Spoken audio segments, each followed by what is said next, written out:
I welcome all of you in my physics classes. This session is for class 12th and we have finished our two chapters of electrostatics. This is chapter 3, current electricity. Before I start the topics of this chapter, I must tell you the electricity has to be divided. The electricity which can be divided in two parts, static electricity and current electricity. देखिए electricity को हम लोग दो तरीके से पढ़ सकते हैं, एक तो है स्टैटिक इलेक्ट्रिसिटी और दूसरी है करंट इलेक्ट्रिसिटी।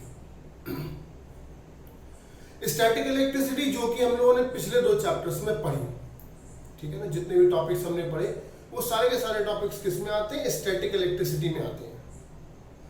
अब जो चैप्टर 3 हम पढ़ेंगे और जो चैप्टर 4 हम पढ़ेंगे वो आपकी उस सिचुएशन की इलेक्ट्रिसिटी है जहां पर चार्जेस मूव कर रहे हो।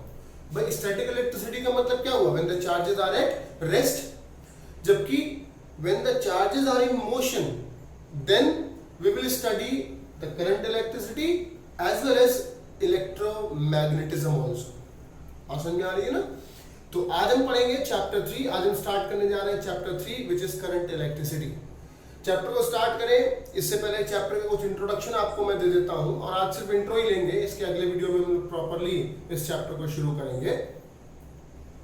बेसिकली चैप्टर 3 एक इजी चैप्टर है, थोड़ा सा लेंदी भी है, और इसी चैप्टर में हम कुछ प्रैक्टिकल्स में यूज, फिजिक्स प्रैक्टिकल में यूज किए जाने वाले ऑपरेटर्स के बारे में भी पढ़ेंगे। ठीक है, शुरुआत करेंगे इस चैप्टर में इलेक्ट्रिक करंट से, जो कि आपने क्लास 10th में पढ़ रखा है। ये चैप्टर इंटरेस्टिंग भी है, इंटरेस्टिंग इसीलिए है और इजी भी इसलिए है क्योंकि इसके कुछ पार्ट्स, कुछ टॉपिक्स जो है वो हम लोग क्लास 10 में भी पढ़ रखे हैं, है ना। चैप्टर की शुरुआत करेंगे टॉपिक इलेक्ट्रिक करंट से। न सिर्फ इलेक्ट्रिक करंट को समझेंगे, इसका फॉर्मूला समझेंगे, बल्कि इलेक्ट्रिक करंट की एनालिसिस भी करेंगे। ठीक है ना, ये समझने की कोशिश करेंगे कि इलेक्ट्रिक करंट का जनरेशन किस तरीके से होता है, किसी भी वायर में इलेक्ट्रिक करंट किस तरीके से फ्लो करती है, ठीक है ना, डायरेक्शन होने के बावजूद भी इलेक्ट्रिक करंट को क्यों एक स्केलर क्वांटिटी कहा जाता है, ये सारी चीजें। इसके बाद में ये पढ़ेंगे कि इलेक्ट्रिक करंट के लिए जो रिस्पॉन्सिबल फैक्टर है चार्ज पार्टिकल्स का, वो होती है ड्रिफ्ट वेलोसिटी। ड्रिफ्ट वेलोसिटी के बारे में हम लोग डिटेल में पढ़ेंगे, इसका डेरिवेशन डिराइव करेंगे कि ड्रिफ्ट वेलोसिटी क्या होती है किसी भी चार्ज पार्टिकल्स की या इलेक्ट्रॉन्स की। इसके बाद में पढ़ेंगे कि ड्रिफ्ट वेलोसिटी में और इलेक्ट्रिक करंट में क्या रिलेशनशिप है। बहुत इंपॉर्टेंट टॉपिक है drift velocity along with that relationship with the electric current and the drift velocity, क्योंकि ये दोनों टॉपिक्स मिलाकर के बोर्ड में कभी कभी 3 मार्क्स में पूछ लिए जाते हैं। ठीक है ना, तो बहुत इंपॉर्टेंट टॉपिक है, समझिएगा ड्रिफ्ट वेलोसिटी और current, relation between current and drift velocity. इसके बाद में हम आपको आपका फेवरेट टॉपिक पढ़ाएंगे जो क्लास 10 में आपका फेवरेट था। क्या था? Ohm's law. क्या था? Ohm's law. सभी ने पढ़ा होगा ओम्स लॉ।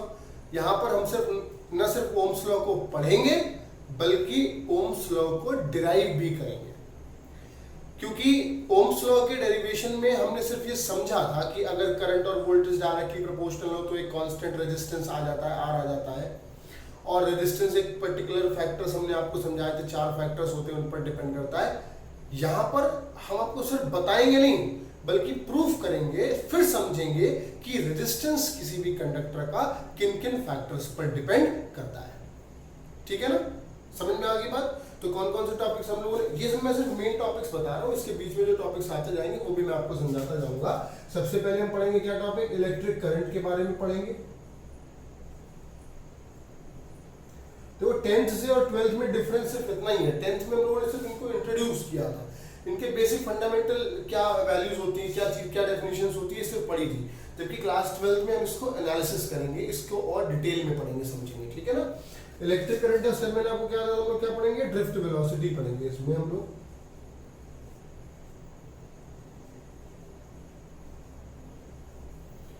ड्रिफ्ट वेलोसिटी के बाद में मैंने आपको बताया था relation between current and drift velocity, इसी का सब टॉपिक है, इसी में आ जाएगा, वो हम पढ़ेंगे। फिर हम पढ़ेंगे इसी चैप्टर में व्हाट अबाउट मोबिलिटी। ठीक है ना, मोबिलिटी के बारे में पढ़ेंगे। फिर इसी चैप्टर में हम पढ़ेंगे ओम्स लॉ और एक डिटेल इंट्रोडक्शन पढ़ेंगे अबाउट रेजिस्टेंस, है ना। न सिर्फ रेजिस्टेंस पढ़ेंगे, रेजिस्टेंस कॉम्बिनेशन ऑफ रेजिस्टेंसेस के बारे में भी इस चैप्टर में हम लोग पढ़ेंगे कि सीरीज में और पैरेलल में जब रेजिस्टेंसेस को कंबाइन करते हैं, ज्वाइन करते हैं, तो सीरीज के लिए और पैरेलल के लिए इक्विवेलेंट रेजिस्टेंस का एक्सप्रेशन क्या आएगा, ठीक है ना। रेजिस्टेंस के बारे में पढ़ेंगे डिटेल में, ठीक है। इसी चैप्टर में मैं आपको पढ़ाऊंगा अबाउट रेसिस्टिविटी। देखो सारे टॉपिक्स आपको लग रहे होंगे कि पढ़े से, सिवाय इस टॉपिक को छोड़ करके, है ना, ड्रिफ्ट वेलोसिटी को छोड़ करके रेसिस्टिविटी के बारे में पढ़ेंगे, ठीक है ना। रेजिस्टिविटी के बाद में हम पढ़ेंगे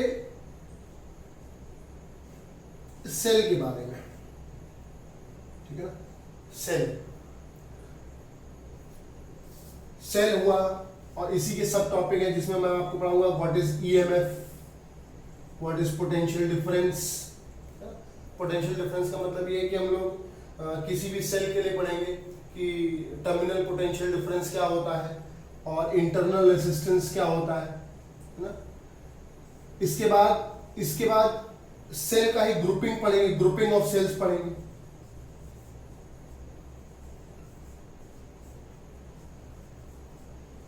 ग्रुपिंग ऑफ सेल्स के बारे में पढ़ेंगे। बीच में एक बहुत छोटा सा टॉपिक और आएगा कि हम कार्बन रेसिस्टर्स को पहचाने कैसे। अगर आपको दे दिए जाए इलेक्ट्रिक डिवाइसेस में कार्बन रेसिस्टर्स आपको दे दिए जाए तो आप कैसे पता लगाएंगे कार्बन रेसिस्टर जो है उनकी वैल्यू कितने ओम है। तो उसके लिए फॉर्मूला है colour code of carbon resistors, वो भी हम आपको समझाएंगे इसी चैप्टर में। हालांकि बहुत ज़्यादा इंपॉर्टेंट तो नहीं है, लेकिन ये है कि आपको पता होना चाहिए कि अगर रेसिस्टेंस जो है आपको कार्बन रेसिस्टर दे दिया जाए तो उस कार्बन रेसिस्टर की वैल्यू को आप कैसे आइडेंटिफाई करोगे, कैसे पता लगाओगे, इसके बारे में हम पढ़ेंगे। ग्रुपिंग ऑफ सेल्स के बारे में ये वो पोर्शन है, लगभग सेल भी आपने थोड़ा बहुत पढ़ा ही होगा। इवन रेजिस्टिविटी तक तो आपने कॉमनली पढ़ रखा है क्लास 10 में। इसके बाद में शुरुआत होती है इन चैप्टर्स, इन टॉपिक्स की, सॉरी, सेल्स है, ग्रुपिंग ऑफ सेल्स है। फिर मैं आपको पढ़ाऊंगा किरचॉफ्स लॉ।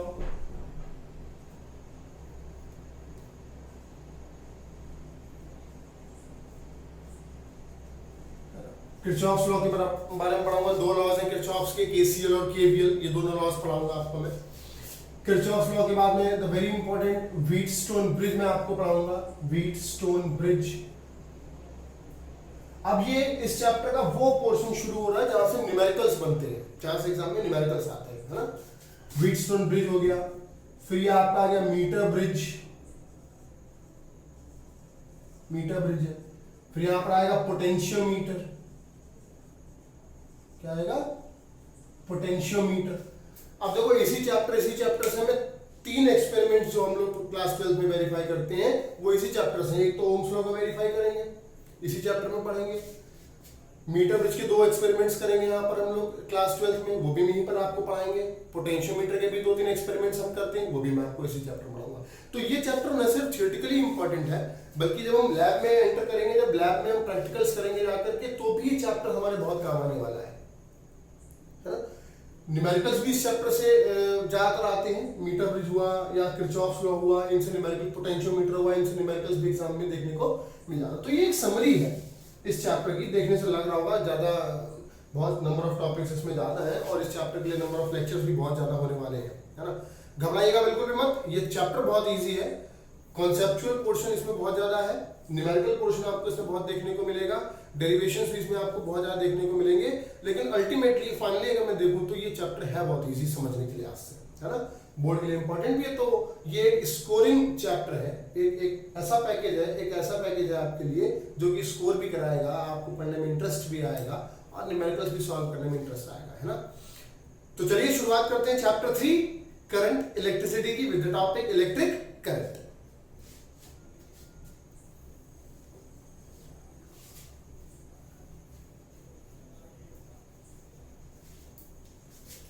जैसे कि मैंने बताया था कि आज हम लोग सिर्फ चैप्टर का इंट्रोडक्शन ही लेंगे, इसके बाद में चैप्टर हम डिटेल में शुरू करेंगे बाद में। अगले लेक्चर से हम फिर चैप्टर को प्रॉपर्ली शुरुआत करेंगे, है ना, प्रॉपर्ली शुरुआत देंगे इसमें। क्योंकि शुरुआत में ही आपको एक नया टॉपिक पढ़ने को मिलेगा, देखने को मिलेगा, ड्रिफ्ट वेलोसिटी। और इस चैप्टर को अगर मैं लगातार समझाता रहूँ तो इसके कॉन्सेप्ट कभी खत्म ही नहीं होगा, है ना। जितना डिटेल में आप घुसते चले जाएंगे उतने डिटेल में आपको क्वेश्चंस मिलते चले जाएंगे। आपको पढ़िए, आपको जो भी डाउट्स आते हैं आप जरूर मुझसे पूछिए। शुरुआत करते हैं टॉपिक इलेक्ट्रिक करंट से। बहुत ही बेसिक डेफिनेशन इलेक्ट्रिक करंट की है। क्या है? द फ्लो ऑफ चार्ज पर unit time, the rate of flow of charge, the flow rate of electric charge, these all are the definitions of electric current only। किसी भी तरीके से आप डिफाइन कर लो, किसी भी कंडक्टर में जो flow rate of electric charge होता है उसी को कहते हैं इलेक्ट्रिक करंट। क्या कहते हैं? Electric current. मैथमेटिकली इसका फॉर्मूला क्या है? किस लेटर से डिनोट करते हैं? आई से। I is equals to Q upon T। I is equals to Q upon T। This is the formula of electric current। अगर मैं ये कहूं कि इलेक्ट्रिक करंट में जो ये मैं यूज कर रहा हूं the flow rate of charge, अगर मैं इसकी डेफिनेशन में ये भी कह दूं या ये भी कह सकता हूं electric current is defined as the flow rate of electrons, तो भी ये गलत नहीं होगा, रॉन्ग नहीं होगा, है ना। क्योंकि इलेक्ट्रिक करंट के मैग्नीट्यूड के लिए जो वैल्यू आती है निकल करके, उसके लिए जो रिस्पॉन्सिबल चार्जेस होते हैं वो होते हैं इलेक्ट्रॉन्स, है ना। कि number of electrons flowing in a conductor per unit time is exactly known as electric current. Correct है ना भाई। कोई एक कंडक्टर ले लिया हमने, क्रॉस सेक्शन ऑफ कंडक्टर ले लिया हमने, यहाँ पे ये कोई क्रॉस सेक्शन ऑफ कंडक्टर है, ठीक है। अब इस क्रॉस सेक्शन ऑफ कंडक्टर में कितने नंबर ऑफ इलेक्ट्रॉन्स जो है वो पर यूनिट टाइम फ्लो करेंगे, उसी से पता लगाया जाएगा इलेक्ट्रिक करंट का। समझ में आ रही है ना बात? बिल्कुल कॉन्सेप्ट को ध्यान से सुनते रहिए, समझते रहिए, एक एक चीज आपको इस टॉपिक के बारे में क्लियर हो जाएगी आज, है ना। इलेक्ट्रिक करंट हमने एक कंडक्टर लिया और उसमें हमने आपको देखा है कि the flow rate of electrons, generally तो हम लोग लैंग्वेज यही लिखते हैं the flow rate of charge पर unit time is called electric current. लेकिन एक्चुअल में अगर देखा जाए तो फ्लो रेट ऑफ इलेक्ट्रॉन्स अगर जो लेते हैं हम लोग डेफिनेशन में, तो वो डेफिनेशन भी रॉन्ग बिल्कुल नहीं है, ठीक है ना। क्योंकि करंट के मैग्नीट्यूड के लिए जो आपके चार्ज में चार पार्टिकल्स होते हैं वो होते हैं इलेक्ट्रॉन्स, है ना। अभी आगे बढ़ेंगे, इसमें और डिटेल में इसको जानेंगे। अगर इसकी यूनिट की मैं बात करूं तो इलेक्ट्रिक करंट की जो ऐसा यूनिट होती है वो होती है एम्पियर। क्या होती है? एम्पियर होती है। Coulomb per time, coulomb per second भी लिख सकते हैं। एम्पियर जो होती है इसकी कॉमनली यूज्ड यूनिट है एम्पियर, ऐसा यूनिट ऑफ इलेक्ट्रिक करंट। अगर कोई डिवाइस है जिससे इलेक्ट्रिक करंट को मेजर किया जा सकता है तो वो कौन सी है? एमीटर। क्या है? एमीटर है। कई बच्चों ने, कई लोगों ने मुझसे एक सवाल पूछा कि सर इलेक्ट्रिक करंट को फंडामेंटल यूनिट क्यों कहा गया, जबकि चार्ज को कहा जाना चाहिए था fundamental unit, fundamental physical quantity. जो एम्पियर है, जो हम लोग क्लास 11 में 7 बेस यूनिट्स पढ़ते हैं ना, उन 7 बेस यूनिट्स में ampere is one of them. Ampere भी एक फंडामेंटल यूनिट है, जबकि एम्पियर हम करंट, एम्पियर जो यूनिट है वो है करंट की, और करंट का फॉर्मूला तो एक डिराइव्ड फॉर्मूला है चार्ज पर यूनिट टाइम। तो हम ये क्यों कह रहे हैं कि ये तो डिराइव्ड यूनिट होनी चाहिए ना, ये फंडामेंटल यूनिट क्यों है? फंडामेंटल यूनिट को, चार्ज को तो फंडामेंटल हमको यूनिट लेना चाहिए था ना, जो कूलम होती है उसको। तो कई सारी बुक्स में या अलग अलग जगहों पर पढ़ने के बाद मैं इस कंक्लूजन पर पहुंचा हूं, जहां तक मुझे समझ में आया है कि जो 7 बेस क्वांटिटीज हैं अगर आपने देखी हो तो उन 7 बेस क्वांटिटीज को आप डायरेक्टली मेजर कर सकते हैं। डिस्टेंस है हमारे पास, डायरेक्टली मेजरमेंट करने के लिए उसके कई सारे ऑपरेटर्स हैं। मास को मेजर किया जा सकता है, टाइम को मेजर किया जा सकता है, टेम्परेचर को मेजर किया जा सकता है। चार्ज को हम मेजर कैसे करेंगे? कोई ऐसी डिवाइस है जिससे चार्ज को मेजर किया जा सके? नहीं। इलेक्ट्रिक करंट को मेजर किया जा सकता है डायरेक्टली, किससे? एमीटर से। और इलेक्ट्रिक करंट के फॉर्मूले में क्या यूज होता है? चार्ज। क्या यूज होता है? चार्ज। तो चार्ज को फंडामेंटल यूनिट, फंडामेंटल क्वांटिटी ना लेकर के इलेक्ट्रिक करंट को फंडामेंटल क्वांटिटी लिया गया है, और उसकी जो फंडामेंटल यूनिट है वो कौन सी है? एमीटर है। तो इस कंफ्यूजन मत रहिएगा कि क्योंकि मीटर जो है आपकी वो एक डिराइव्ड फॉर्मूला है, डिराइव्ड यूनिट है कूलम पर टाइम, तो ये फंडामेंटल यूनिट नहीं होगी। एम्पियर एक फंडामेंटल यूनिट है। बात समझ आ रही है ना? ठीक है, तो ये है इलेक्ट्रिक करंट के बारे में एक छोटा सा डिस्क्रिप्शन जो हमने आपको दिया। It is the flow rate of electrons या फ्लो रेट ऑफ चार्ज। इसकी जो असाइनमेंट होती है वो एम्पियर होती है, और किसी डिवाइस से जिसके थ्रू मेजर किया सकता है वो होता है एमीटर। चलिए डिटेल में थोड़ा सा और जान लेते हैं कि इलेक्ट्रिक करंट जो ये इलेक्ट्रॉन्स मैं बता रहा हूँ आपको फ्लो कर रहे हैं, कैसे इलेक्ट्रॉन्स फ्लो कर जा रहे हैं। अपने आप हवा में तो फ्लो कर नहीं रहे, है ना? कुछ ना कुछ सोर्सेस इसमें अप्लाई करने पड़ते होंगे, कुछ ना कुछ मैकेनिज्म ऐसे इसमें अप्लाई करनी पड़ती होगी, क्योंकि इलेक्ट्रॉन्स तो हर जगह अवेलेबल है। मान लीजिए अगर कोई मैं कॉपर का कंडक्टर ले लेता हूँ, तो कॉपर जो आपका ये कंडक्टर है, इसमें फ्री इलेक्ट्रॉन्स तो अवेलेबल ही है ना, हमेशा अवेलेबल है। लेकिन हमेशा करंट फ्लो तो नहीं है ना। करंट का फ्लो कब है? जब आप उसको सप्लाई प्रोवाइड करते हो, जब आप उसको किसी बैटरी किसी सेल से कनेक्ट कर देते हो, तभी उसमें इलेक्ट्रिक करंट फ्लो होती है ना। अदरवाइज तो एक कंडक्टर जो होगा उसमें फ्री इलेक्ट्रॉन्स है, और वो फ्री इलेक्ट्रॉन्स ट्रेवल भी करते रहते हैं लगातार। अगर आप डिटेल में पढ़ें तो हम देखेंगे कि जो फ्री इलेक्ट्रॉन्स होते हैं, इसीलिए तो वो फ्री इलेक्ट्रॉन्स है, वो कंडक्शन के लिए फ्री है और उनका लगातार मूवमेंट होता रहता है। ठीक है ना? आपने ब्राउनियन मोशन पढ़ा होगा, एक जिगजैग मोशन जो होता है ना पार्टिकल्स का। इसी तरीके से इलेक्ट्रॉन्स भी किसी कंडक्टर में लगातार मूव करते रहते हैं, लगातार मूव करते रहते हैं। ठीक, लेकिन इलेक्ट्रिक करंट के फ्लो के लिए जो रिस्पॉन्सिबल फैक्टर है वो ये है कि अगर आप किसी कंडक्टर को किसी सप्लाई से कनेक्ट कर दो। देखो मैं दो अलग अलग फिगर यहाँ पर बनाने जा रहा हूँ, आपको अंतर अपने आप समझ में आ जाएगा कि इलेक्ट्रिक करंट कब फ्लो हो रही है और कब फ्लो नहीं हो रही है ना?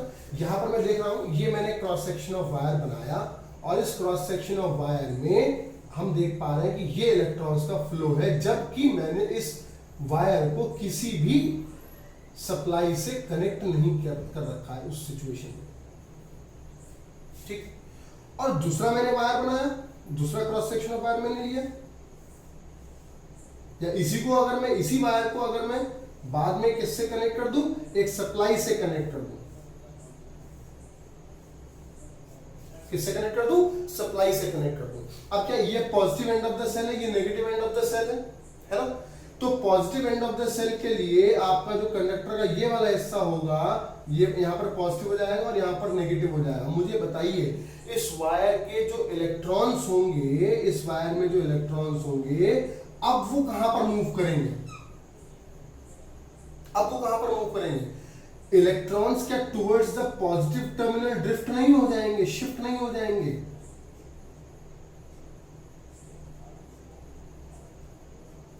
वैसे तो इसके पीछे की कहानी बहुत बड़ी है ना? बहुत डिटेल में आपको समझनी पड़ेगी।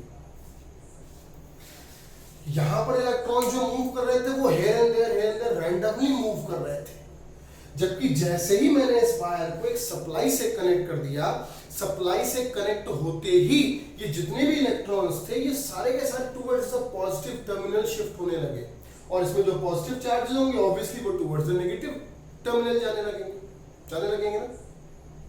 ये यस और नो? इलेक्ट्रिक फील्ड की डायरेक्शन क्या होती है आपकी? Positive to negative. और इलेक्ट्रिक जो इलेक्ट्रॉन्स होते हैं वो opposite to the electric field flow करते हैं। हम ये भी कह सकते हैं कि जो इलेक्ट्रिक करंट की डायरेक्शन होती है वो होती है always from the positive terminal of the cell to the negative terminal. ये इलेक्ट्रिक करंट की डायरेक्शन है। यहां पर अगर मैं देखूं तो इलेक्ट्रिक करंट की डायरेक्शन क्या होगी? फ्रॉम पॉजिटिव टू नेगेटिव होगी, और जो इलेक्ट्रॉन्स का फ्लो होता है वो हमेशा opposite to the direction of electric current होता है। बहुत सारी बातें इसमें समझने के लिए, है ना? धीरे धीरे करके हम समझते हैं। यहां पर हमने ये देखा कि जब किसी भी क्रॉस सेक्शन ऑफ वायर को हमने किसी भी सप्लाई से या सेल से या बैटरी से कनेक्ट नहीं किया है, उस सिचुएशन पर जो इलेक्ट्रॉन्स का मोशन था वो एक रैंडम मोशन था। जिस तरीके से पार्टिकल्स जो होते हैं किसी लिक्विड में रैंडमली मूव करते रहते हैं, जिगजैग मोशन में मूव करते रहते हैं, बिल्कुल उसी तरीके से इलेक्ट्रॉन्स भी आपके मूव कर रहे थे, क्योंकि फ्री इलेक्ट्रॉन्स तो किसी भी सिचुएशन में किसी भी कंडक्टर में अगर है तो दे मूव, वो मूव तो करेंगे ही। अब अगर इसी वायर को हमने किसी सप्लाई से कनेक्ट कर दिया तो हमने अंतर क्या देखा? हमने अंतर ये देखा कि अब जितने भी इलेक्ट्रॉन्स आपके हैं जो कि पहले रैंडमली मूव कर रहे थे, अब ये towards the positive terminal drift होने लगेंगे। देखिए शब्दों को समझिएगा यहां पर, मैं बिल्कुल यहां पर ये नहीं कह रहा हूं कि इस सिचुएशन में जो इलेक्ट्रॉन्स हैं उनका वो जिगजैग मोशन अफेक्टेड होगा, नहीं, जिगजैग मोशन तो होगा, इस सिचुएशन में भी होगा, लेकिन जिगजैग मोशन के साथ साथ they will drift towards positive also. Electrons इस तरीके से जिगजैग मूव किया, अब क्या है, अपनी एक्चुअल पोजीशन से ये आपका इलेक्ट्रॉन, देखो ये आपका इलेक्ट्रॉन मान लीजिए, ठीक है, ये आपका मूव करा, ये आ गया, यहां पर आ गया, लेकिन ये पहली सिचुएशन में आपको बता रहा हूं। दूसरी सिचुएशन में क्या होगा, इलेक्ट्रॉन ऐसे ही जिगजैग मूव करेगा। अब देखो क्या एक्चुअल पोजीशन से ये पोजीशन का जो डिस्प्लेसमेंट आप निकालोगे ये थोड़ा सा एक तरफ शिफ्टेड होगा, नहीं होगा, और ये किस तरफ शिफ्टेड होगा, towards the positive terminal, towards the positive terminal. तो इलेक्ट्रॉन यहां पर भी जिगजैग मूव कर रहा है, लेकिन जिगजैग मूव करने के साथ साथ ये थोड़ा सा ड्रिफ्ट भी हो रहा है ना, फिर मूव किएगा, फिर ये ड्रिफ्ट होगा, फिर थोड़ा सा मूव करेगा, ड्रिफ्ट होगा, ये मूव तो कर रहा है। जैसे अगर मैं ऐसा कहूं कि कोई बॉल जो है वो मैंने यहां से थ्रो करी, ये बिल्कुल ऊपर गई, वापस अपनी जगह पर लौट आई, है ना, डिस्प्लेसमेंट कितना हुआ इसका, कुछ नहीं हुआ, जीरो हुआ। जबकि बॉल अगर हमने हल्की सी अपवर्ड शिफ्ट कराई, अपवर्ड थ्रो कराई, थ्रो कर जाते हैं, बॉल आपकी हल्की सी अपनी एक्चुअल पोजीशन से आगे आकर के गिरती है, तो जो उसकी इनिशियल पोजीशन थी और जो उसकी फाइनल पोजीशन थी वो दोनों अलग अलग होगी ना। तो ये जो ड्रिफ्टिंग हुई, ये जो शिफ्टिंग हुई इलेक्ट्रॉन्स की टुवर्ड्स द पॉजिटिव टर्मिनल, ये किस वजह से हुई, जब हमने यहां पर एक सेल कनेक्ट कर दिया, जब एक सप्लाई हमने यहां पर जोड़ दी। सेल का काम क्या है, इलेक्ट्रॉन्स को पास कराते रहना, इलेक्ट्रॉन्स का कंटिन्यू फ्लो कराते रहना, ये सेल का काम है।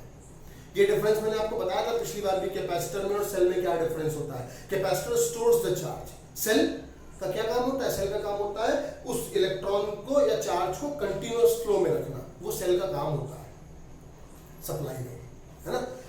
यहां पर भी क्या हुआ, अब इस सेल की वजह से ही जो आपने ये एडिशनल V वोल्ट का जो आपने यहां पर ये सेल लगाया हुआ है, इस V वोल्ट के सेल की वजह से जो इलेक्ट्रॉन्स होंगे वो अब towards the positive terminal drift होने लगेंगे। देखिए मूव होना और ड्रिफ्ट होना दोनों में अंतर है ना। ड्रिफ्ट मतलब वो खिसक रहे हैं, वो धीरे धीरे बहुत ही मोमेंटरी डिफ्लेक्शन उनका, बहुत ही स्लो। ये जो शिफ्टिंग होती है ये बहुत माइन्यूट होती है, बहुत माइन्यूट ड्रिफ्टिंग होती है, बहुत माइन्यूट सी शिफ्टिंग होती है, लेकिन होती है, इसीलिए यहां पर वर्ड यूज किया जाता है ड्रिफ्टिंग। तो ये कब हुआ, इसीलिए मैं कह रहा हूं कि करंट को बहुत डिटेल में समझिए। ये कब हुआ, जबकि आपने इस वायर में सप्लाई को कनेक्ट कर दिया, ठीक है।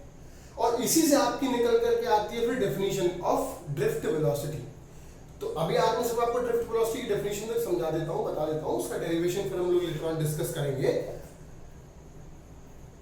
Drift velocity is the velocity, average velocity of all the electrons due to which the electrons get drifted towards the positive terminal under the influence of a constant electric field। जब एक constant electric field यहां पर apply किया गया तो उस constant electric field के influence की वजह से जो चार्ज पार्टिकल्स होंगे वो towards the positive terminal, electrons जो होंगे towards the positive terminal जो होंगे वो ड्रिफ्ट होने लगेंगे।